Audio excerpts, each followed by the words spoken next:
Hey everyone, welcome to the very first episode of the Powerful Podcast. This is going to be a very special episode for me. Not only is it the first one, but it's with someone who actually inspired me to have the confidence to do this podcast in the first place. She's not just a CEO, a powerhouse entrepreneur, and a seven-figure business owner, but most importantly to me, she is my best friend. In this episode, I sit down with the one and only Kate Perkovic to talk about all things friendship, how we met and built a friendship as adults, what it's like to work together and still maintain a healthy bond, navigating the feminine and masculine energy in friendships, how our generational differences and age gap, she's a millennial, I'm a Gen Z, really help deepen our friendship, how Kate steps into her own power and shows up in the world to empower other women, and so much more. We laugh, reflect, share funny stories, and really dive into what it takes to maintain and build a really solid, beautiful friendship. This episode is just the beginning of what the Powerful Podcast has in store for you guys. So grab your coffee, plug in if you're on the go, and let's dive into episode 1. Kate, welcome to the podcast. I am so excited to have you here. I am honestly so excited to be here. It feels kind of crazy for me to have the roles reversed. So I'm like, obviously you helped me so much with my podcast, so like to be in the guest seat, I was like, ooh, okay, yes, let's go. It's so different being a guest than it is being a host because, well, also when you have a guest on, as a host, you get to talk less. So I feel like now when I'm a guest, I'm like, okay, like now I'm in the hot seat. Now I got to be like, okay, like what am I going to say? So like, I feel like I get more nervous as a guest than I do a host, which makes no sense. I know, but That's so funny. Well, I am extra nervous today because not only is this my first ever podcast of myself, but I've never even been on anyone else's. So this is genuinely like my first podcast ever. you're just like going right for it. You're just like, let's go. Like there's most people who will have, when they go to be a host of a podcast, they've been on like 25 podcasts where they're a guest. So like, you're just like going right into the deep end, which I kind of like low key love. I think it's great. Well, as you say, messy action and nothing else. So we're jumping right in. I love it. I love it. So obviously we know that our friendship story is full on invisible string. So I'd love for you to start. Tell us how we came together. Oh my God. Okay. It's like, I'll make long story short because I feel like we could like a full hour just on that story because it's wild. So the real rewind is the fact that my mom used to be a lunch monitor at your school or the school that both of us went to.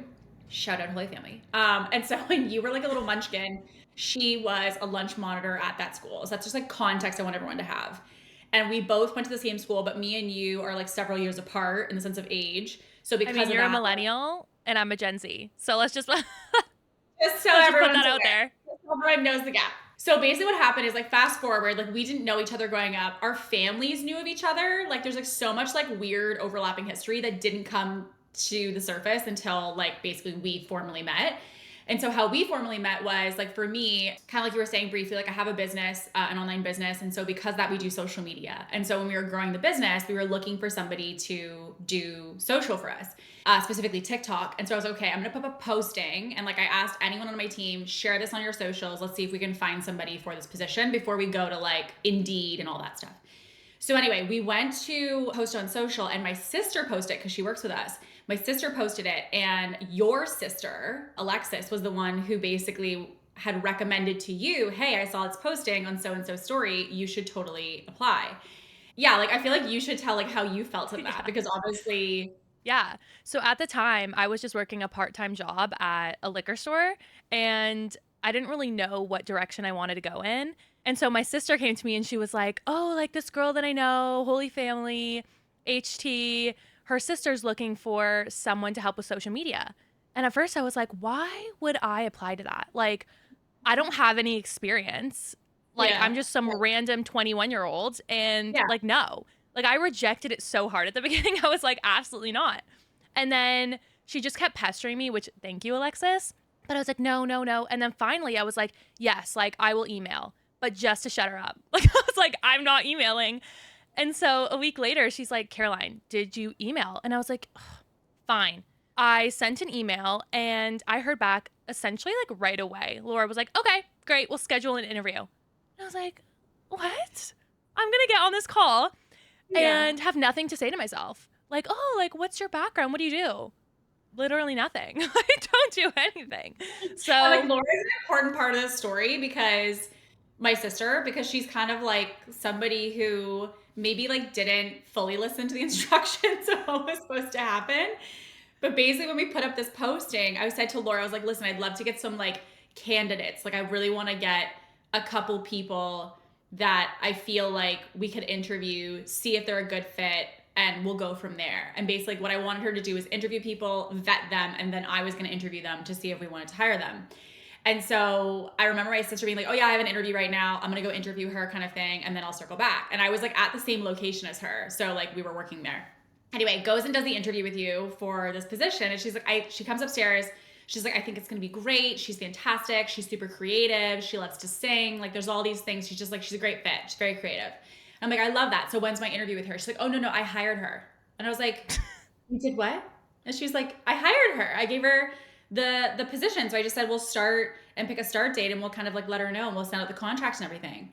And I was like, Laura, you were literally supposed to interview her. You're supposed to interview her to see like if she's good for a second interview, not to be like, hey, you're hired. So at that point, I was like, okay, now what do we do? Because I hadn't met you yet. And so I was like, Laura had offered you the position. So I'm going to say like, oh, it was a mistake. Most positions have like a probationary period. So I thought in my head, okay, if it doesn't work out, then we'll just go our separate ways and like it is what it is, right? Like she said that she was like, I think she's gonna be great, like I think it'll be amazing. And then fast forward, my mom, who also works in the business, it's like a low-key family business at this point, works in the business. She was like, okay, great, we'll sign out the contract. What's her name? And I was like, oh, Caroline Shoestack. And she was like, what? I know that name. Yeah, so she like looks at me and I'm like, what? She's like, I think I know her. I'm like, Mom, you definitely don't know her. And my sister was like, you don't know her. She's Gen Z and you're a baby boomer. You guys do not know each other. And she's like, no, all I want you to do is I want you to ask her if she knows who Miss Sassy is. And I'm like, Mom, what the fuck are you talking about? Like, I was like, I have no idea what's going on. And I was like, I don't understand. So then she told us the story and she was like, I remember this little girl at Holy Family, the elementary school we went to, and my mom was a lunch monitor. And she's like, I remember there was this little girl and I'm nearly certain that that's who it was. I knew her when she was in kindergarten and she was like a little ball of energy and like she had like a little personality and a half. She was hilarious. And she used to call me Miss Sassy on lunch breaks. And I was like, what? So then like we messaged you and we were like, hey, do you know who Miss Sassy is? And you're like, oh my fucking God. So then we started to realize, wait a second, there's more overlap here than just the interview. When you messaged me that, because even, okay, wait, back up. When Laura on the call hired me, I was shocked too. Like, I was not in a state of shock because I got on that call and I was like, I just got to sell myself. I was like, I will work so hard. I will put in the hours. I will do whatever. I will go to school if you need me to. Like, I didn't know what was happening. Yeah. She was like, great, you're hired. And I was like, okay. And then you messaged me, do you know who Miss Sassy is? And I was like, what? Miss Sassy? And then it hit me and I was like, oh my God.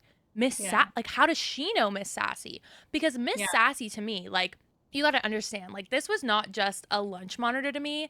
This was someone in my life that, like, I don't know, she just holds such a special place. Like, I still thought about Miss Sassy for years and years and years after.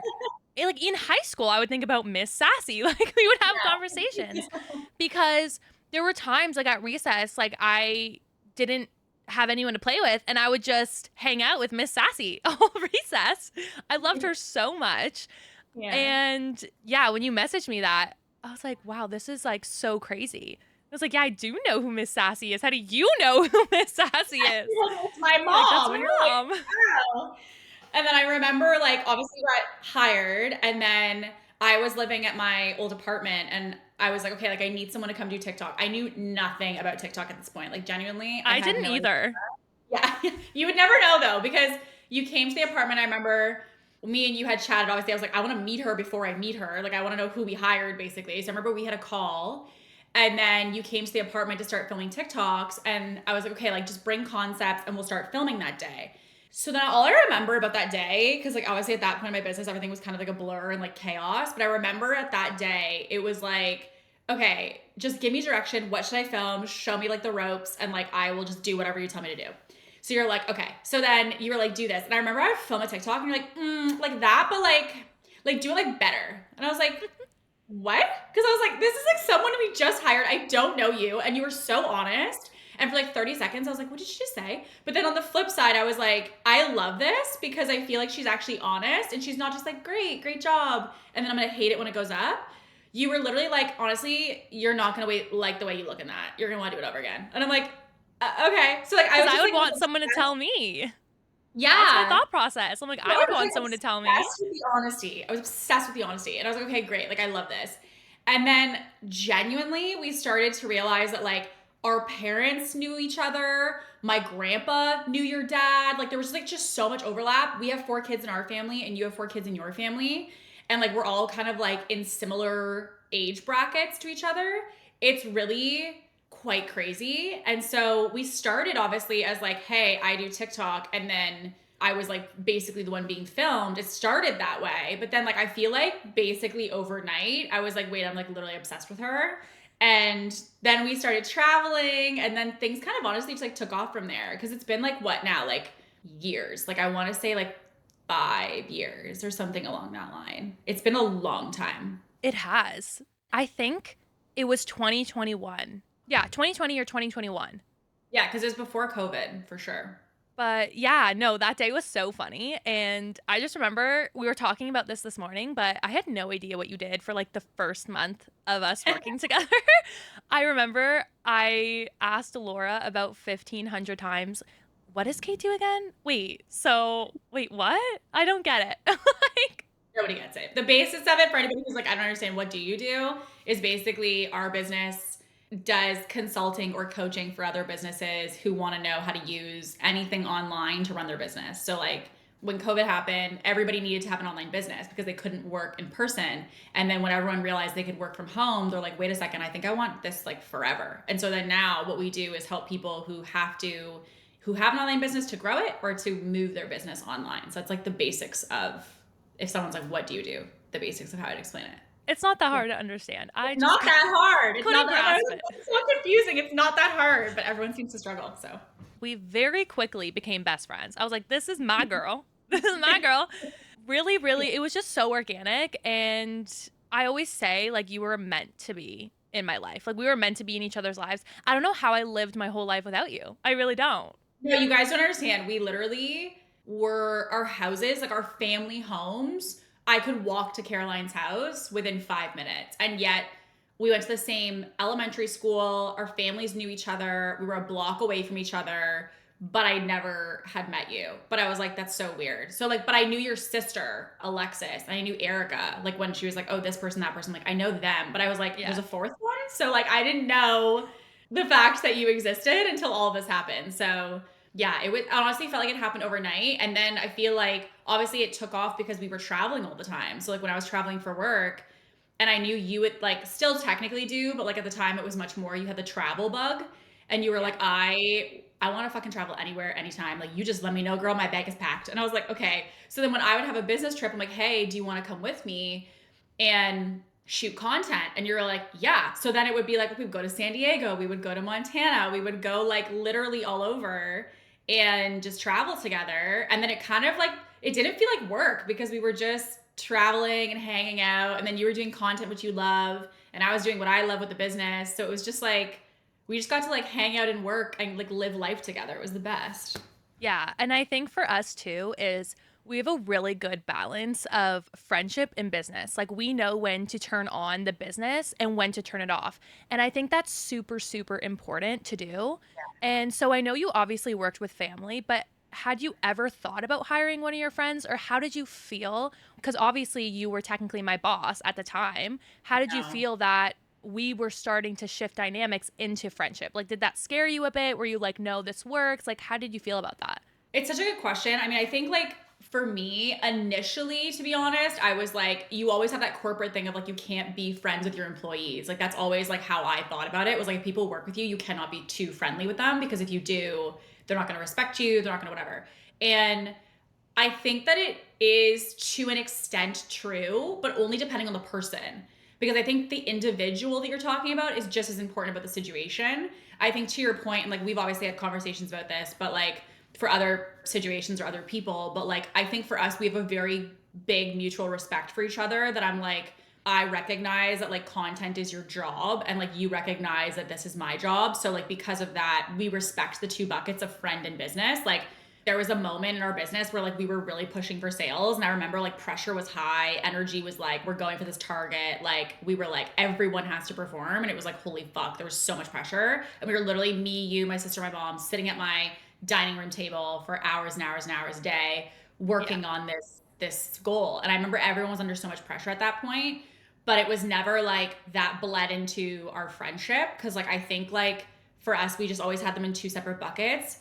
So for me, initially it was a worry because I had never had that. I'd never hired I hired family, which even again has its own dynamics, but I never hired a friend. So like I never had thought like, oh, I'm gonna hire friends. It was never something that I was like desiring to do. But I think what ended up happening was I hired someone and they became my friend. So I was like, well, how do you navigate this? And I know for both of us, we've always said like the friendship comes first before anything else. And so if anything does get in the way of that, then it's okay, great. Like that's something we're like, pump the brakes. We need to talk about XYZ. We were even talking about this morning. Like, I think if I could just be like direct about it, I think there's a lot of people who can't do that. Like for me, I, have a lot of people who either were business connections who want to be friends, but then they take the business part that they were paying for and just expect it under the friendship bucket, or vice versa, where it's like someone's a friend and you're like, oh my God, I love being friends with them. They're like, hey, quick question about business. It really requires someone to have an understanding deeply of what you do, to understand what the boundaries are, and then most importantly, to respect those boundaries. Because the thing with us is I feel like I never have an expectation of you and nor you of me, but I think because we just care about each other so much, I'm just like, how can I help? How can I support? Like, what can I do? But I wouldn't say necessarily the case for everybody. So I think because of that, that's why it works, but I don't know what would work for a lot of people. Yeah, I completely agree with that. And I think that for us too, as well, is we have just radical honesty. And I think that really, really helps as well too. Like we will come into a day or a situation and be like, this is how I'm feeling. Like I am overwhelmed, I am overstimulated. And that radical honesty is so, so important when you're spending so much time together in so many buckets. Yeah. So I think that really, really helps for us too, especially when you're traveling, because you need that downtime. And that's why I think we work really, really well too, because especially in the phases of our life, like that era you're talking about, like Kate and I would just sit on our laptops on the couch till, I'm not even kidding, guys, like 2 a.m., maybe sometimes later. Like we were in grind hustle mode, and it really helped that we both had that mindset. And then especially like as time evolved and we realized, hey, like we don't want to be sitting till 2 a.m. on a Saturday night working our asses off feeling burnt out. Yeah. Having those conversations helped us both evolve in a way of like, now we are encouraging each other to create that balance, and we do ice baths and sauna, and when we work we create boundaries for ourselves, and we'll stop work, put it away, turn to friendship, put on a show, different things like that, do meditations. And I think that's really, really helpful as well, kind of that evolution that we both go through around the same time, and inspire each other to be better always. Yeah. I mean, I think it's also part of, which I don't necessarily know that a lot of people think about, like I was having a conversation about friendships like a couple weeks ago, and I was saying like it's also really difficult to find people who want to grow with you. Like a lot of the friendships, when you think about it, that women like us have, we find them in certain buckets of our life, meaning like you had a friend that you were really close with in high school who knows that version of you, and you have a friend that you are really connecting with maybe in a sport you used to play and they know that version of you. And my whole thing is like, if you're gonna have somebody who's like truly like your best friend, and it sounds so like, I know everyone's like best friend or like acquaintance, and like there's always like these labels with women, but I think for me what I've realized is I physically cannot have like 7 best friends. And it's not like personal, but like to me, the factor that decides if someone really is in like that category to me is, can you allow me to evolve? And can I support you in evolving? And I think I've realized that like, especially, and obviously you know this, like being in business, it's like the most aggressive personal development journey that you're ever going to go through, because like you're in a pressure cooker to evolve as your business evolves.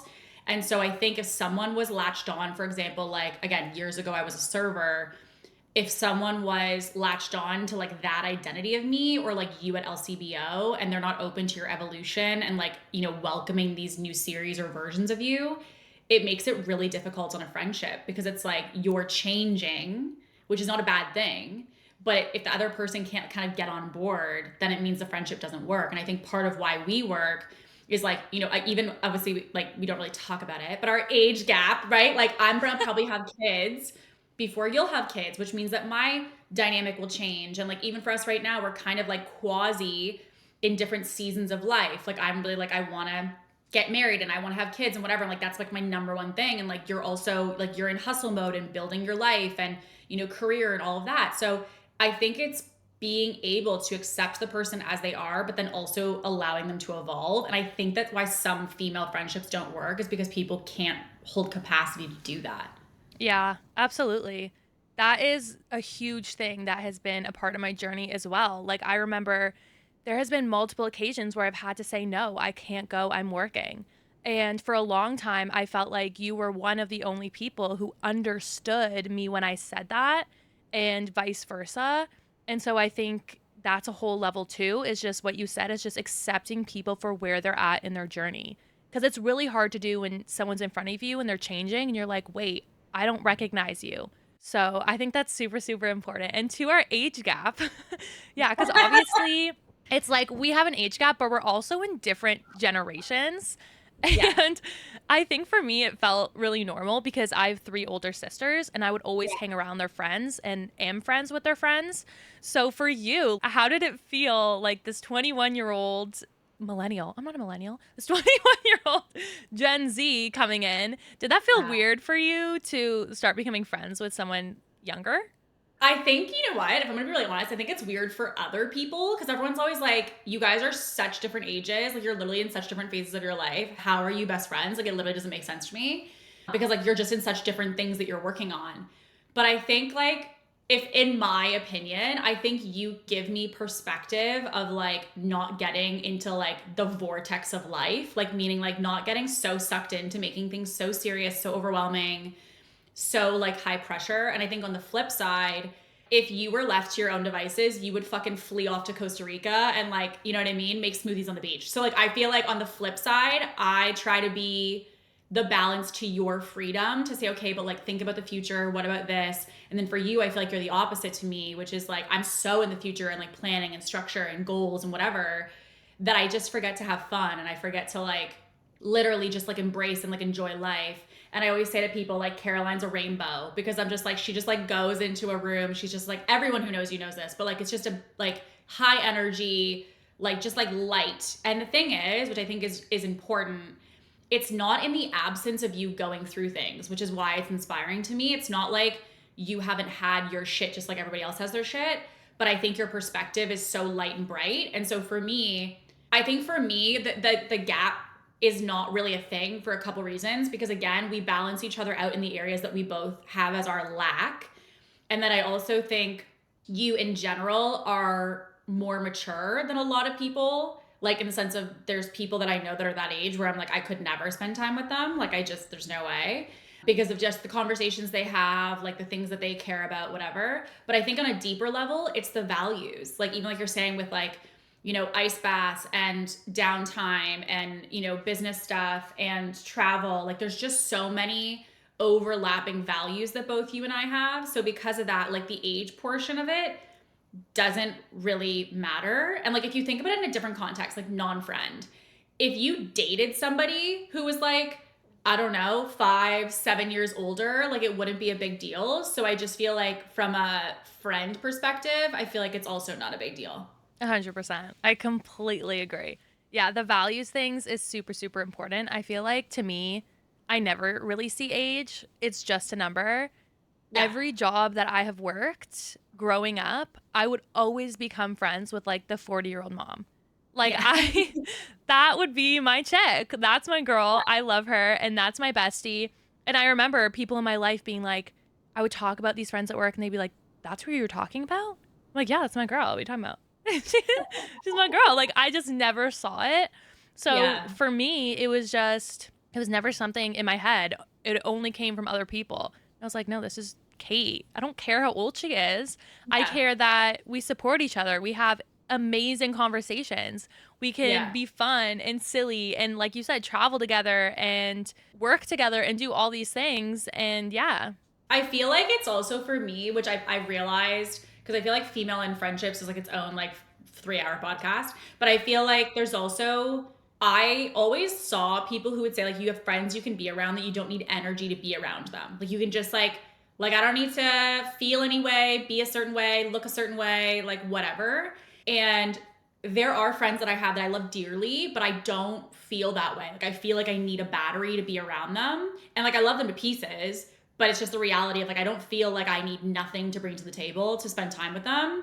Whereas I feel like for both of us, which is why again I feel like it's kind of, it works. There's no battery, there's no like facade, there's no like we're just like full acceptance, like which both of us also I'm pretty sure on a low key level have like ADHD, but like both of our spaces are always such a disaster, which is also why we travel well together. Everyone's like, what the hell happened in this room? And we're like, it's literally just like home. We know where everything is. It's fine. You don't want to see our washroom It's so bad. It's when we travel. so bad. We're so disgusting. But we're so messy. And so like stuff like that, like I feel like I have some friends that would want to like clean up or tidy up before they come over because I don't have a level of comfort where I'm just like they can see whatever. And like literally last night you came over and I was like, the house looks like a bomb went off. But I'm like, it's Caroline. Like she doesn't care, like whatever.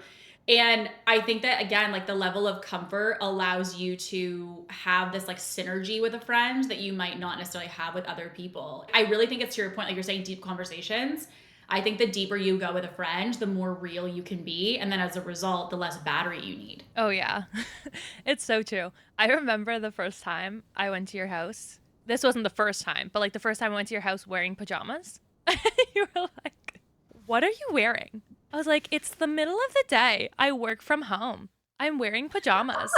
And like, you just had to accept it. Whereas you had your full on jeans, fit, makeup, hair done. I'm coming in messy bun, pajamas. Like, that is how you know that you have full acceptance. Opposites attract too, right? Like the first time I saw your Crocs, I thought, what the fuck are those? What the fuck are those? And we were so different. Like you would literally show up in like you're saying, pajamas, Crocs. Like you look like you've been hungover. Like it looks like you had been through some shit. And then, like you're saying, at the time I was like also like way more than I am now.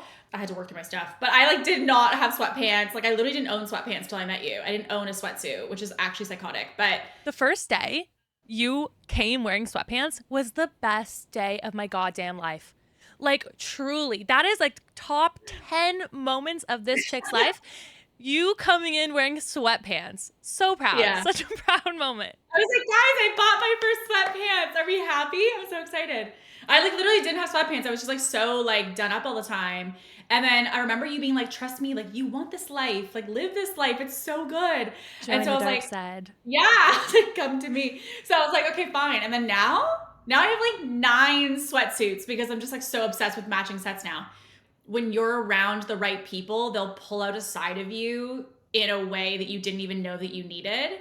And I think like we were really talking about it yesterday, but in the context of partners, like the best kind of partner you can meet is someone that you love, but also makes you love yourself. And I think the same thing is true for friends. Like I think part of the reason that I didn't wear sweatpants is because I wasn't actually comfortable in my own skin to be like, I don't care what they think of me.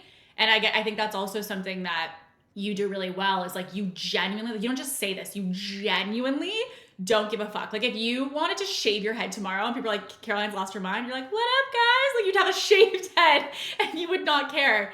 And I think like for me, again, the whole idea of balancing, I'm like, oh my God, I so desire that I like would be like that. Like I would love to be like that. I don't know if I could, but it would be something that I would be like, okay, yes. Like I want to be around it because I just love it so much. Oh, I think you could. I think you could shave your head. You look Shaved great. head tomorrow.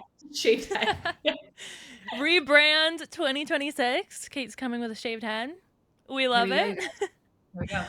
Yeah, that's so funny. I do feel like our friendship too has allowed me to raise my standards because even with what you were saying about the sweatpants, like I've had someone in my life who would tell me that I was not allowed to wear sweatpants or I'd be wearing sweatpants and they'd be like, you're wearing sweatpants? Yes, I am wearing sweatpants. And so like I think that the way that we accept each other and our friendship is, it's like I don't want anyone in my life who does not accept me for who I am in the slightest ever, like for anything. And I love that about friendships is that you can have the best, most incredible woman in your life. And that helps you to raise your standard for your partners in your life. Like, my girls love me. Why am I going to have a man who doesn't? Like, it just Yeah. doesn't make sense. And I think that's also really cool about us is that we met in adulthood. We didn't meet in childhood, and we had already had a lot of things formed of who we are. And that really helped too with I am who I am, and I've been through so much shit in my life, and all of my pain, all of my trauma, all of who I am, you accept fully. And I think that is so beautiful because you weren't there to witness everything I went through, but you were there to witness a lot of the aftermath, a lot of the healing. And for you to accept me in that way and vice versa, when we didn't witness the pain, but we get to help heal it, I think is Yeah. so, so, so cool as well. Well, I think it's also really like validating too when you meet somebody, or at least for me. Like, it sounds really weird, but I'm like, okay, like tell me all of your issues. Like, I was like, I want to hear like, oh, give me the tea of yourself. And I think that when we first met, we hadn't talked about it, but then it's like as obviously time progressed, more of like the stories of like past partners or past experiences, and like same thing for me, started to come up. And then it was like, oh wow, we actually have a lot more similarities than we think, because there's just a lot of like shared experiences that both of us have gone through separately, but that we both kind of have similar experiences of. And I think there's this aspect, which I know obviously like is its own conversation, but I feel like there's also an aspect when you're in your life trying to like find partners and date and all of that, like one of the core people you consult is your girlfriends to be like, okay, like, is this normal? Is this okay? Like, do you think that this is good for me? What do you think of this? Like, this is the situation. Let me get your feedback on it. And I think one of the things that I will say again about our dynamic is I don't really feel like you ever have judgment. You just give an opinion of like, here's what comes up for me, regardless of what you do. I'm with you in it. And that's on either side, whether it fits your feeling or not. I feel like there's never an agenda. And I think that that's also something that's really important, because I was even talking to somebody and, you know, they were like, yeah, like I'm always going to be team Kate, or like I'm always going to be team Caroline. And like in a way, yes, like obviously you're always like whatever would support you best, that's what I'm going to do. But I also think that like a good friendship is based off someone who's like willing and ready to like check you, to be like, hey, you know what? No, actually, that's not okay. Or like, no, actually, that's not normal. And like, we'll be the first to say something, but also recognizes that like, if you're not at a place where you're ready to do anything about it, like both of us have had a lot of conversations with different contexts. It could be around business, it could be around other friendships, it could be around partners. And like, I know I always see TikToks of this, like to the girl who heard me talk about it 72 times before I did something. Yeah, like oopsie. But like it really, it's something that I think is also a huge piece when you're trying to find like that core inner friend group, which is people who can support you in whatever you're in, brutally honest, but also don't have an agenda of what they want to have happen for you, but like what do you want to have happen based off your desires, and just being like a mirror to help you discover that. Yeah. I mean, for everything too, like I always say, no matter what decision you make, no matter what path you go on, my number one priority is supporting you in making sure that you're happy and most aligned. So, whatever that is for you, that's what I'm going to support you in and accept. And I think also that's why, like, we don't fight. Like, we have literally never gotten into a fight. There have been, I was going to say, there have been some hard moments, but okay, I should think we in tell? the entirety, that one day in the thrift store is the only fight we've actually technically in my body had. And it wasn't even like a fight. It was like a 30-second conversation, but still. Yeah, no, okay, we'll tell that story in 2 seconds. But I think what helps us too is like, I know when we're having a hard moment or like you say something to me that's brutally honest, there's no need to be upset with each other because it's like, I know you have my best interest at heart. I know that what you're saying right now, even though it's so fucking hard for me to hear, is something that I need to hear and that Yeah. you wouldn't say if I didn't need it. And so that is why I think we don't fight. But this, I don't know if I would call it a fight. It was It's a not heavy a fight. day. It wasn't a fight. It's not like we were like yelling at each other or anything. But it was No. more we literally always were just like, yeah, yeah, like, okay. Like everything's just kind of like flowing and going all the time. This was the only instance where I was like, it was first of all a massive misunderstanding. Like I think on both parties, like I miscommunicated, you miscommunicated, whatever.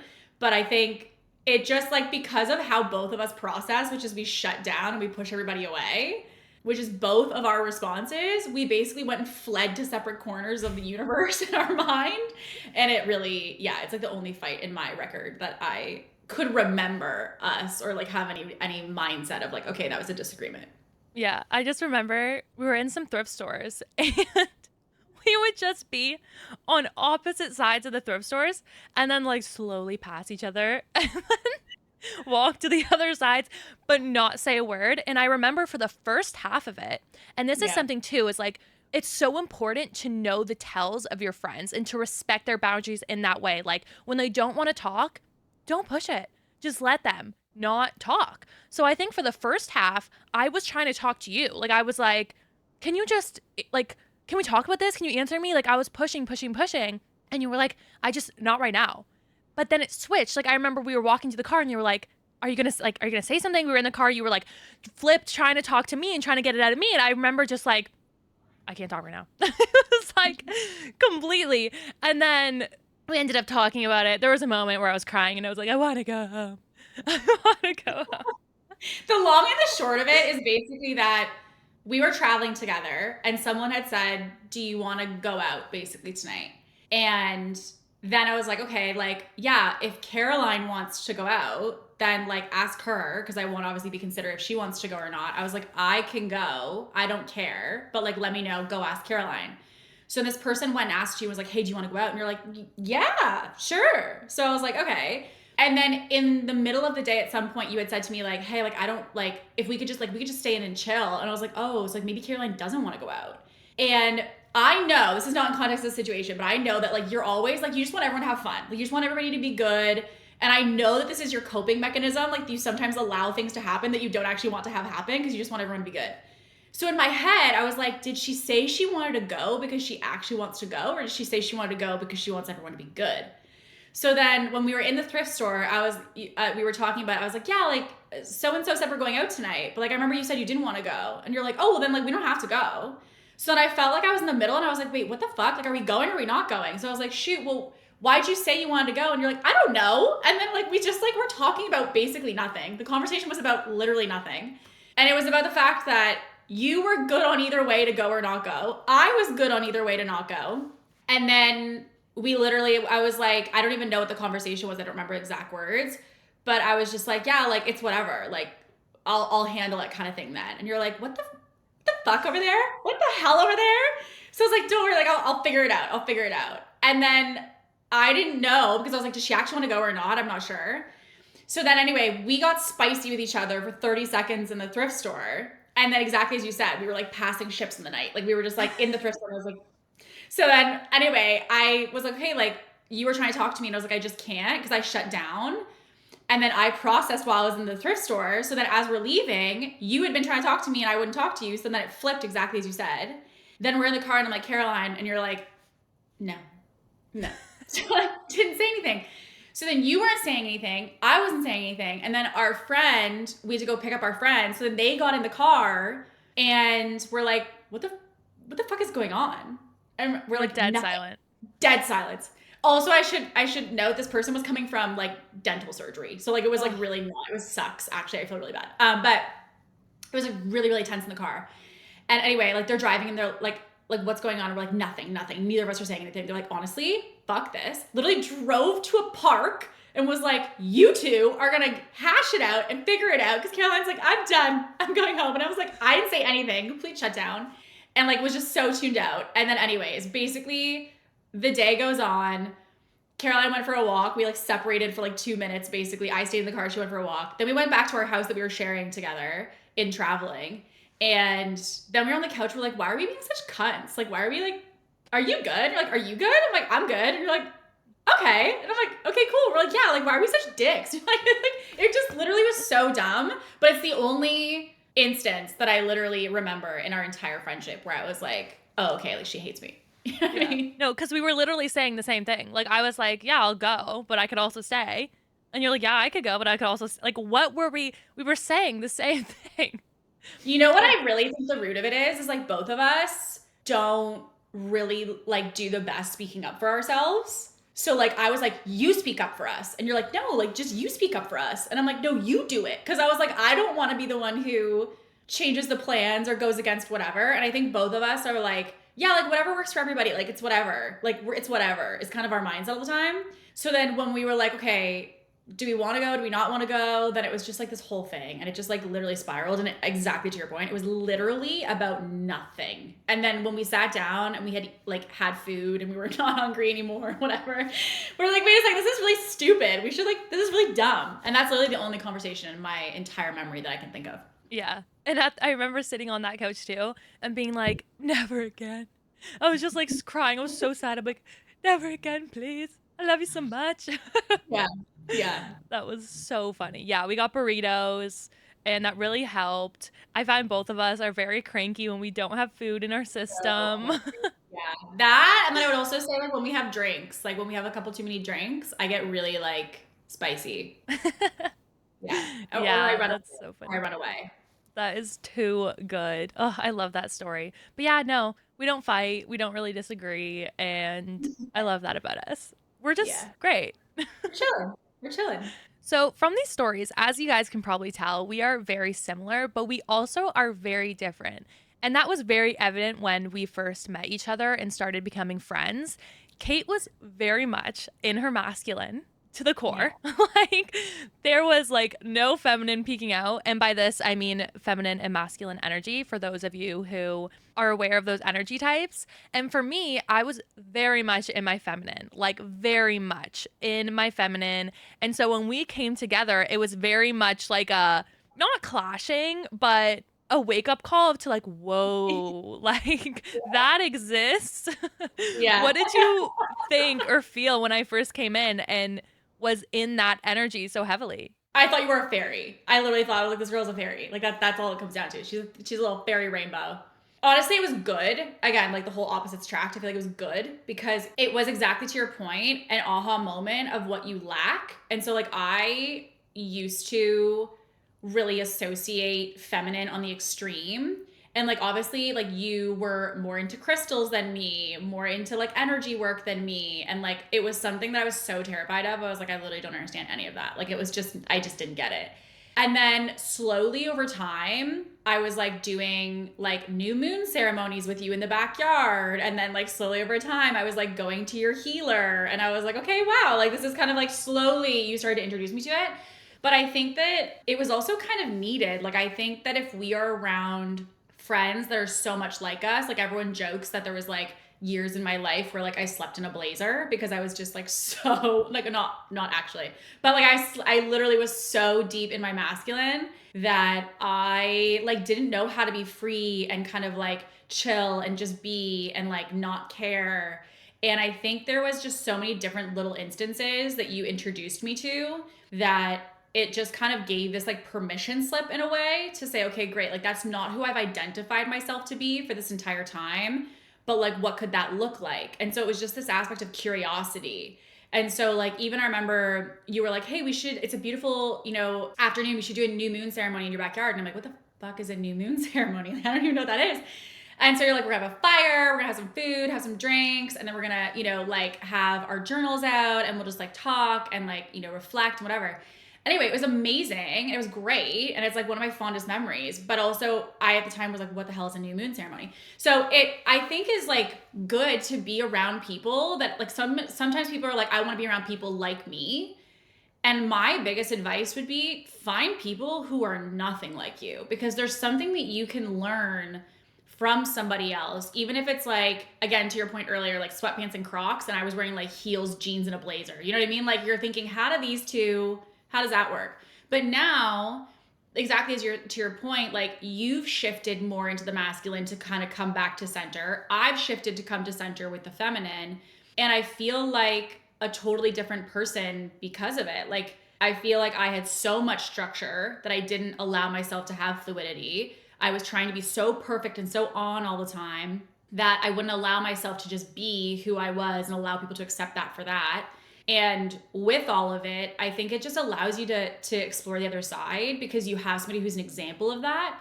But it also allows you, say you're on the opposite side, so maybe you are, who's listening, masculine or feminine, you being around someone who's the polar opposite can be the biggest invitation for their breakthrough. And so like if I look back at like even when you first met me, I don't even know that person. Like I don't even know, like I've changed so much over that time. And it's just because of, I think, this aspect of like you're an example and an embodiment of the feminine. And I was like, that's interesting to me. And I was like, now I'm curious.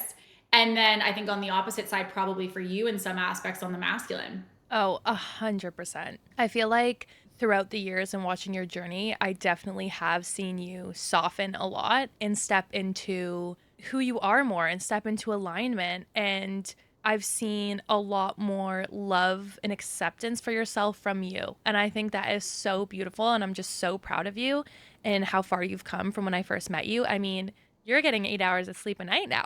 You were not sleeping before. So even that, I think, is just so incredible.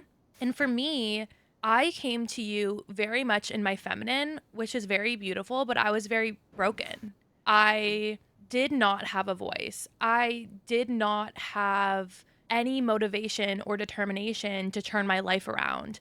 I was in a lot of pain, and my voice was very much silenced by the things that I had been through.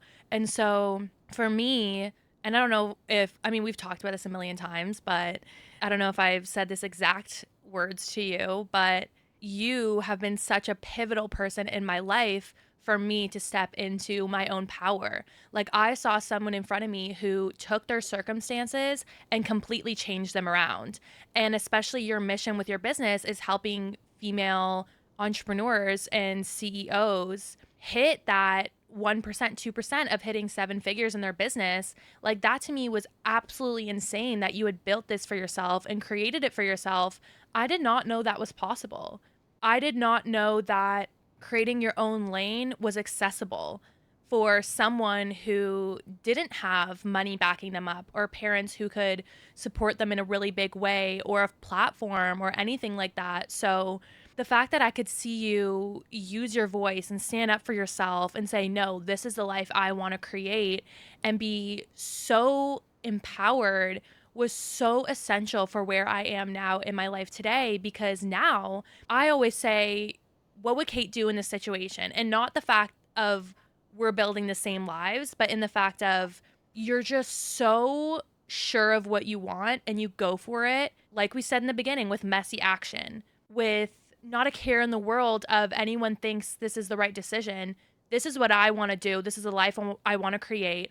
I'm helping other women do the same. And just being in your life and seeing that has really helped me to strengthen my voice and strengthen the decision I make in my life to create an aligned future for myself, an abundant future. And so, yeah, I just want to say thank you so much for that too, because that was really needed for me. I think a lot of times people push to be more in their masculine, especially in the business that we're in, of hustle, grind, women can have it too. And you need both. I think anything without moderation can be something that affects you in a negative way. The fact that we came together, you were very much in your masculine, I was very much in my feminine.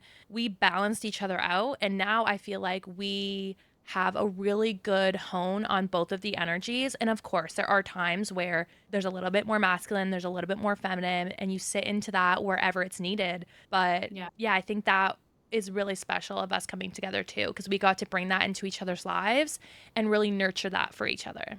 Yeah, I think this, like, even for me, the same on my side. Like, I think I wouldn't even say, like, for me, I think to what you noted, I don't even necessarily think it's a matter that I trusted myself, because I think I was just really honestly so uncomfortable with sitting still in business, in life, in literally anything, that I was like, I gotta go, gotta go, gotta go, gotta go. And like, Caroline's obviously mentioning the sleep thing. Like, I literally didn't sleep. She was like, bro, how are you alive? Because I literally would sleep like 4 hours when we would travel, or 5 hours. And I'd be like up at 7. And I'm like, okay, great, let's go, let's go, let's go.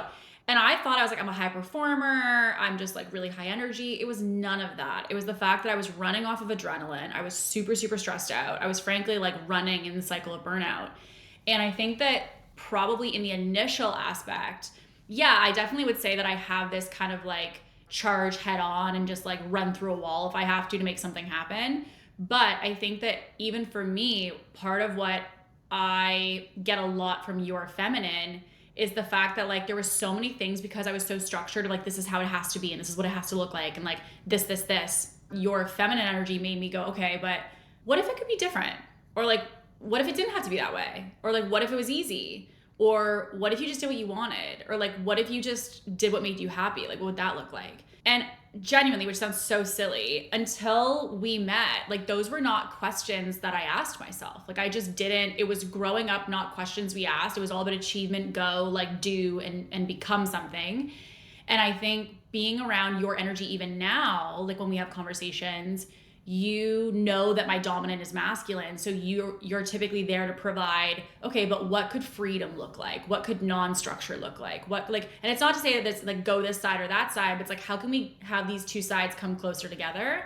And, you know, even in some of the difficult decisions that I had in like the last couple years, like one of which, you know, like leaving an engagement and a relationship, that was like the hardest decision ever. And I remember like catastrophizing, like I'm never gonna find anybody else, I'm gonna end up alone forever, like all these things. And I was thinking very much about like what I needed to do. And you were like, yes, but how do you feel? What's coming up for you feeling wise? Because you're talking about all these like logistics, like what, like how are you doing? And I remember you asking more than anybody else in my entire circle. People like, yeah, how are you? How are you? And I'm like, yeah, I'm good. I'm like, oh, okay, that's good. Like they would just like allow, you're like, no, but how are you actually? And I was like, okay. And it made me realize, like, again, like being tapped into the feminine, how important that was, because I didn't have anybody who could see through the I'm fine, I've got it all together. Because that was just my mode of operating in business and in life. And you were like, I call bullshit. Like, I just like, there's no way. Like, so I remember us sitting on the couch at my now house, and I remember just being like, she's like, yeah, like, how are you? And I was like, yeah, like, everything's fine. I'm doing this, nothing's whatever. You're like, like, how are you actually? And I remember like thinking, on one hand, I'm like, what do you mean? I just said I was fine in my head. But then I thought, oh my God, she fucking knows. Because like, it's like she's not buying into the bullshit. And so I think when you have a dynamic where you're not both in the same category, you can see the opposite in each other. When I'm around my really, really masculine girlfriends, and again, I love them to pieces, but like, they're like, yeah, like, let's take care of business. Let's do this. Like, we'll make it happen. I'll get this handled.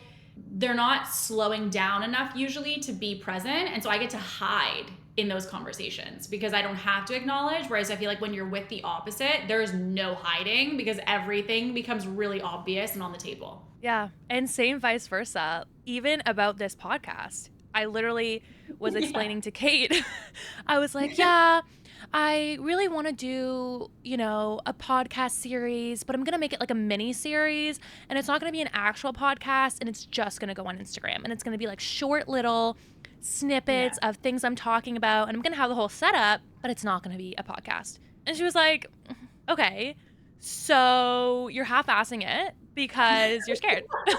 Like, yeah. Oopsie. No, I think it's so important. It's so important because, as you said, like, there's no hiding, and that's in both ways. Like, there is absolutely no hiding, and I think we're better for it. So I'm just super grateful for you. Okay, just hear me out, because you know the person is going to give you the honest feedback. And like, even, you know, with this podcast, because I feel like I've obviously seen all the amazing things you do behind other people's businesses and that you've been doing for years. And so then when you're like, okay, like, yeah, I'm going to do this like a little, like a mini series, I'm thinking, in my head, I'm thinking she's always like talked about doing her own thing. She's always like talked about having her own bigger brand and like her own thing that she's working on. While yes, still working with these entrepreneurs, but still like having something that's hers. And I'm like, I feel like this is not about the series. I feel like this is just like her dipping her toe in the water of getting into this.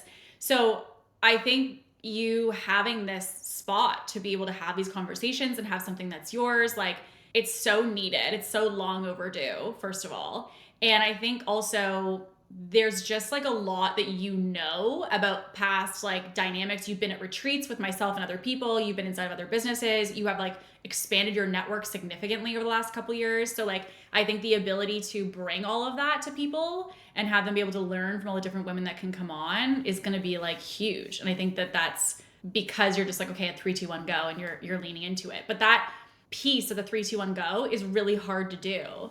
And I think that part of it, which I'm excited about, obviously for me, we were saying this morning, the energy that goes into your first couple podcasts versus like when you're doing hundreds or something like that, like some of the people that we know, there is also for me, again, talking about opposites, knowing the innovation stage that you're at right now with starting like a new thing, just like for either of us starting new things, there's so much energy around it. And I'm like, it's so scary. Like it's for any, I don't know if anyone has even full context, but like to host a show and facilitate a conversation and then make sure that someone gets value out of it and all of it. It's so much pressure and it's so overwhelming. But to be able to just like take that and know you wanted to do it and lean in, like I'm just so happy that you're doing it. I think it's great. Thank you. And thank you so much for empowering me to do it because you truly, truly did. And speaking of power, obviously we know that this podcast is called the Powerful Podcast. So I want to end these conversations with two very important questions that I ask my guest. So the first question being, how do you step into your power as a woman? That's such a good question. I feel like my brain's going a million miles a minute. I'm just going to answer with what comes up first for me and just like not judge it. I think for me, the finding of your power in yourself as a woman, I think comes from number one, really understanding yourself, but then also making sure you always have context and perspective from being outside of yourself. So I think part of my power has always come from, and we even talk about this on the couch and stuff when we're having just casual conversations, like listening to your gut. Like I think so many of us women have a gut intuition about what we need to do for our career. Do we travel? Is that the guy we're supposed to be with? How do I feel about myself? Like our body image. So much of us have like a kind of an understanding, and we can't hide from ourselves. So I think understanding yourself and really knowing who you are and listening and letting in all those voices that are pretty loud in us that we keep pushing away, I think is one of the biggest powers we can have to tune into us. But I also think finding power for me is sometimes trying to get a different perspective. And so I was saying to you, one of the kind of mottos that really is like a light in my life is, if I had a daughter, what would I tell her? Or if I had a daughter, what would I say to her? If I had a daughter, what would I recommend to her in the situation? Or if I had a daughter, what should I say she'd do? And I feel like for me, what it does is it says, and so many of us as women, we do this. There's like, oh, this is what I'd tell Caroline. I would tell Caroline to do this, but then we don't take our own advice. Or like I would tell somebody else that they should go do this, but you're not doing that yourself. And so I think finding your power is really understanding who you are, understanding what you'd recommend to somebody else, and like what are your values? What is that, goalpost of what you determine to be success? And then you really need to say, what's the gap between that? Am I that person? Am I living by what I recommend to other people? Is that something I'm embodying? And there's going to be moments where you're not. Happens to everybody, but it's really looking at, okay, well, if I'd recommend this to Caroline, why am I not doing that? And then it's an opportunity to reflect and go inward. And I think the true power that happens within all of us is really when you can make those two sides come together. That the person you are and the person that you would ask other people to be, or that you would inspire other people to be, have congruency between them. Because it means that you're fully in alignment. You're fully connected to, I am this person, I'd recommend this to other people, and I would inspire my friends to be this person. And so you're truly embodied at the deepest level. And when you're there, you do not guess. Like you're not at this place where you're like, I don't know, and like, is that me? You fucking know. Like you just like are like 3, 2, 1, go, and you know what you need to do.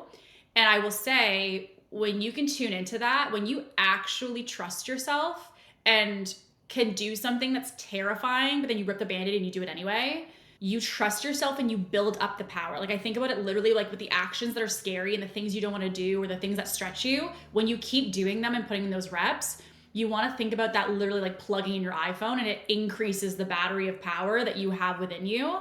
And so eventually when those things happen, it doesn't phase you because you have so much of that experience and that kind of programming already in you. So the power becomes a way of living instead of a moment that you have or a situation that you have. Oh, I love that so much. And I always say woman's intuition is the strongest intuition.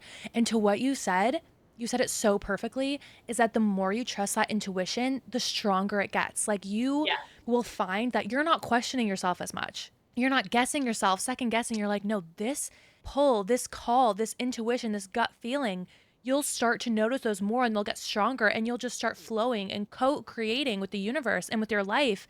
And yeah, I think that's just so beautiful. And to what you said too, I love that question that you ask. I love it so much. Whenever you ask that and say that, it just puts life into such perspective of what would you tell your daughter? I think that's such a powerful question to ask somebody because it really puts that into perspective for them of it's outside yourself. When you're looking inwards a lot of the time or talking to yourself, things can get super cloudy. But when you take that question and put it outside yourself, I think it's such a great way to really get clarity on so many things. So I love that you asked that question. I think it's such a beautiful question and it always helps me when you say it. So going on that note, how would you say that you show up in the world to help empower other women?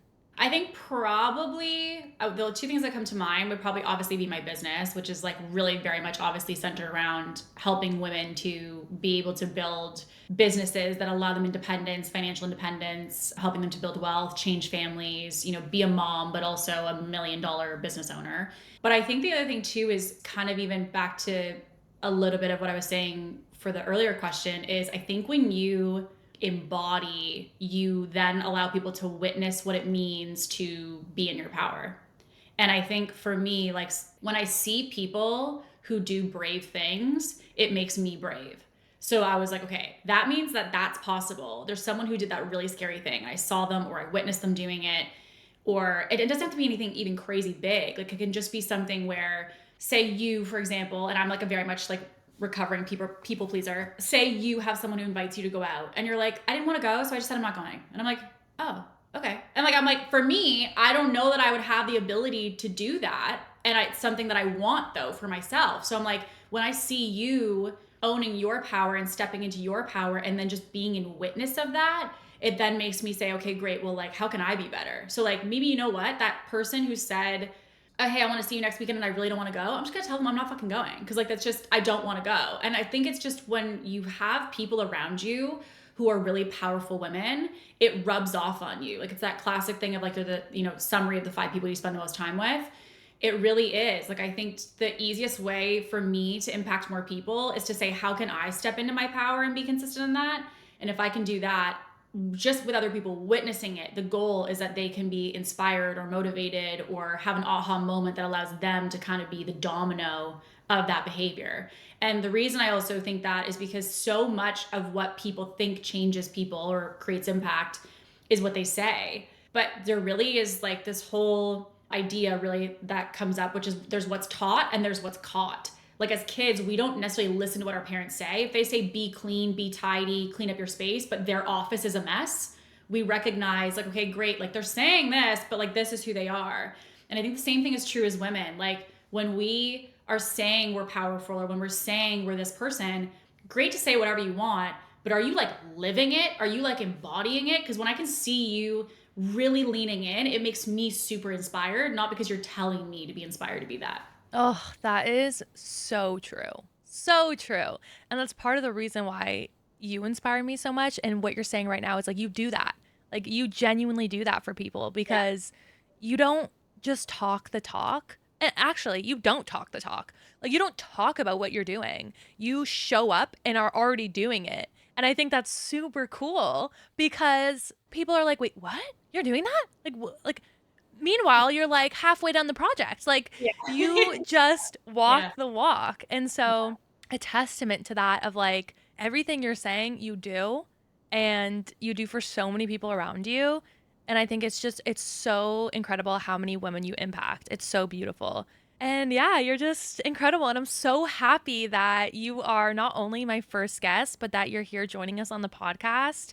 You are one of the most powerful and empowered women I know. So that's why I really wanted you on here today. And of course, you are one of the main reasons that I was able to step up and have the confidence to do this today. So I just want to say I'm thank you so so excited. much. I'm so excited. I'm so excited. I feel like literally we have these conversations all the time on the couch and like both of us know so many amazing women and I feel like I'm just like so excited for people to be tuning in every week and to be listening into the episodes because I think like even just knowing from our conversations since you've launched this, the lineup of the people that you have coming, it's going to be so good. It's going to be so good. So like, I just can't wait for people to tune in and I feel like for me, it's like kind of what you get at a girls' night, but you're just getting to like sit in and witness it. And you don't necessarily have to be in the conversation, but you feel like you're there. And like, it's just the best. So I'm so excited. It's going to be so good. Thanks. Yeah, these are the conversations we have just chilling on the couch. We're constantly talking about Yeah. all of this stuff. So, yeah, it's really good. I'm excited. So, for everyone listening who wants to connect with you, find you, also be empowered by everything that you do, where can they find you? So I'm basically everywhere, and sorry in advance. I would say Instagram definitely is like the place that I hang out the most. So literally just Kate Perkovic on Instagram. We do have our own podcast, which is like very much in a similar vein in the sense of empowering women. It's called Ambitious, so the Ambitious Podcast. It's really, I would say, kind of like empowering women slash business owner edition. So we talk about everything from mindset to business to sex, relationships, just basically everything you need as an ambitious woman to be able to thrive in life. And obviously, if you're someone who's looking for more of the business type of stuff, then it would be kateperkovic.com would be where you would find all of that. But yeah, I obviously like I always just love to connect with new people. So if you guys are listening to this and you want to say hi, just pop into my DMs and say, hey, I was listening to the Powerful podcast and saw you on, and we can connect from there. So yeah, I would absolutely love to connect with anybody who wants to reach out.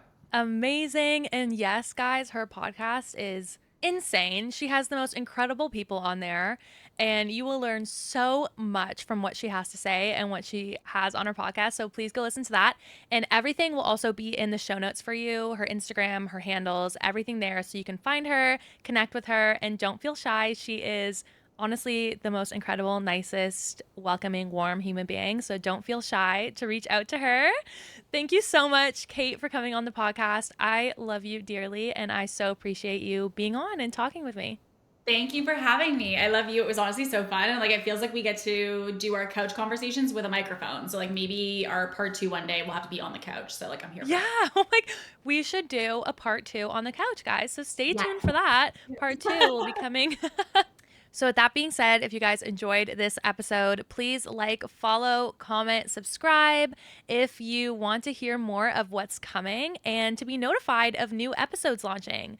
Thanks so much for listening, and I can't wait to see you guys on the next show. Bye.